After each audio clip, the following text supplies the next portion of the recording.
ನೇತ್ರಾವತಿ ಸೇತುವೆಯಿಂದ ನಾಪತ್ತೆಯಾದ ತಂದೆ ಹಾಗೂ ಮಗನ ಸುಳಿವು 10 ದಿನಗಳಾದರೂ ಲಭಿಸಿಲ್ಲ. ಅಲ್ಲಿ ಅವರು ಬಿಟ್ಟು ಹೋದ ಕಾರಿನಲ್ಲಿ ಪತ್ತೆಯಾದ ಪತ್ರವೊಂದರ ಆಧಾರದಂತೆ ನೇತ್ರಾವತಿ ನದಿಗೆ ಹಾರಿ ಆತ್ಮಹತ್ಯೆ ನಡೆಸಿರುವ ಶಂಕೆಯಿಂದ 5 ದಿನ ನದಿಯಲ್ಲಿ ಹುಡುಕಿದರೂ ಯಾವುದೇ ಕುರುಹು ಪತ್ತೆಯಾಗಿಲ್ಲ.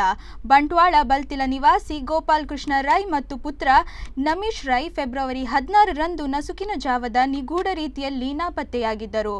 ಮುಂಬೈನ ಹೋಟೆಲ್ ಉದ್ಯಮಿಯಾಗಿರುವ ಗೋಪಾಲ ಕೃಷ್ಣ ರೈ ಅವರು ಪತ್ನಿ ಪಾವೂರು ಗುತ್ತು ಮನೆ ಸಮೀಪ ನಡೆಯುತ್ತಿದ್ದ ಗ್ರಾಮದ ಪೈಜಲ್ ನೇಮಕ್ಕೆಂದು ಮುಂಬೈನಿಂದ ಊರಿಗೆ ಆಗಮಿಸಿದ್ದರು. ಮಗನೊಂದಿಗೆ ಹೊರ ಹೋಗಿದ್ದ ಅವರು ಕಾರು ನೇತ್ರಾವತಿ ಸೇತುವೆಯಲ್ಲಿ ಪತ್ತೆಯಾಗಿತ್ತು. ಕಾರಿನಲ್ಲಿ 8 ಪುಟಗಳ ಪುತ್ರನ ಚಪ್ಪಲಿ, 6,000 ನಗದು ಹಾಗೂ ಮದ್ಯದ ಬಾಟಲಿ ಪತ್ತೆಯಾಗಿತ್ತು. ಪತ್ನಿ ಅಶ್ವಿನಿ ರೈ ಕೊಣಾಜೆ ಪೊಲೀಸ್ ಠಾಣೆಯಲ್ಲಿ ನಾಪತ್ತೆ ದೂರು ದಾಖಲಿಸಿದ್ದರು. ನೇತ್ರಾವತಿ ನದಿಯಲ್ಲಿ 5 ದಿನ ಸ್ಥಳೀಯ ಈಜುಗಾರರು, ದೋಣಿ ಮಾಲೀಕರು, ಕರಾವಳಿ ರಕ್ಷಣಾ ಪಡೆ, ಅಗ್ನಿಶಾಮಕ ಸಿಬ್ಬಂದಿ ಹುಡುಕಾಡಿದರೂ ಯಾವುದೇ ಪ್ರಯೋಜನವಾಗಿಲ್ಲ. ಸಾವು ಸಂಭವಿಸಿದರೆ ಹಾರಿದ 24 ಗಂಟೆ ಬಳಿಕ ಮೃತದೇಹ ಸಾಮಾನ್ಯವಾಗಿ ನದಿ ತೀರಕ್ಕೆ ಬರುವ ವಿಶ್ವಾಸದಿಂದ 24 ಗಂಟೆ ಕಾದು ಬಳಿಕ ಶೋಧ ಕಾರ್ಯ ಆರಂಭಿಸಲಾಗಿತ್ತು. ನದಿ ಆಳದಲ್ಲಿದ್ದರೂ ತಂತ್ರಜ್ಞಾನ ಬಳಕೆ ಮಾಡಿ ಶೋಧ ನಡೆಸಿದರೂ ಯಾವುದೇ ರೀತಿ ಕುರುಹು ಲಭ್ಯವಾಗಿಲ್ಲ. ಪ್ರಕರಣ ನಿಗೂಢವಾಗಿಯೇ ಉಳಿದಿದೆ.